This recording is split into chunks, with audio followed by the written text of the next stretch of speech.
असदुद्दीन ओवैसीच्या विधानाविषयी वाचत होतो तुमच्याविषयी. ते तुम्हाला म्हणतात, की ते हे आर-एस-एस अण्णा आहेत. हे काँग्रेसी नाही आहेत, अस्सल आर-एस-एस निकरवाले आहेत. मी हेही म्हटलं होतं, की लिक्कर पार्टी, निक्कर पार्टी एक झाली आहे. लिक्कर पार्टी म्हणजे टी-आर-एस, निक्कर पार्टी म्हणजे बी-जे-पी. हे दोन्ही जेव्हा एक झाले, तेव्हा दोघांचं अनुसंधान करतो असदुद्दीन ओवैसीजी. कारण की हे नेहमी बॅलन्स चेक्स अँड बॅलन्सला बॅलन्स करण्यासाठी असदुद्दीनजी वारंवार प्रयत्न करतात. तर मी हे कधी लपवलं नाही, की मी विद्यार्थी परिषदमध्ये काम केलं होतं. I was very active in विद्यार्थी परिषद पॉलिटिक्स. त्यानंतर मी बिझनेसमध्ये गेलो. बिझनेस केल्यानंतर मी इंडिपेंडंट झेड-पी-टी-सी 2006 जून इंडिपेंडंट झेड-पी-टी-सीतून जिंकलो. 2007 जे एम-एल-सी इंडिपेंडंट जिंकलो राजशेखर रेड्डीच्या विरोधात, जेव्हा काँग्रेस सरकार सत्तेत होतं. माझ्या कुटुंबात खूप सारे लोक मिनिस्टरही होते.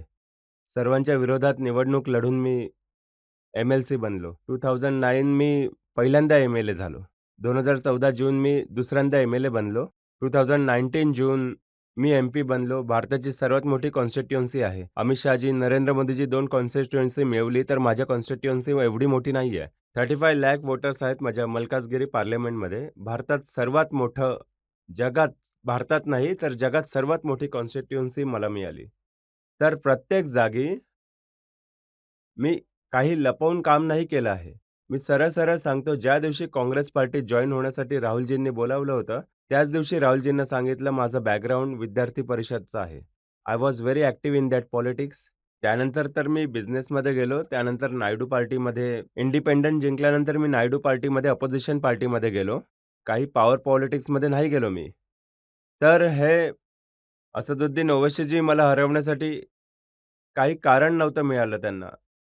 मुसलमानचे नवतरुण पोरं माझ्यासोबत काम करत होते. त्यांना समजलं नाही ते. मी 2-3 प्रोग्राम राहुलजी भारत जोडो यात्रेत खूपच प्रयत्न केले. ओल्ड सिटीमध्ये आले, तर आम्ही हे करतो, ते करतो. मी म्हटलं चार मिनारवर उभं राहून तिरंगा झेंडा फडकवणार, राहुलजी येणार. तुमच्यात हिंमत असेल तर थांबवण्याचा प्रयत्न करा. मी दाखवलं. 2 लाख लोकांना जमा केलं चारमिनारजवळ. तुम्ही व्हिज्युअल पहा. मी बोलून केलं, तर त्यांना भीती आहे.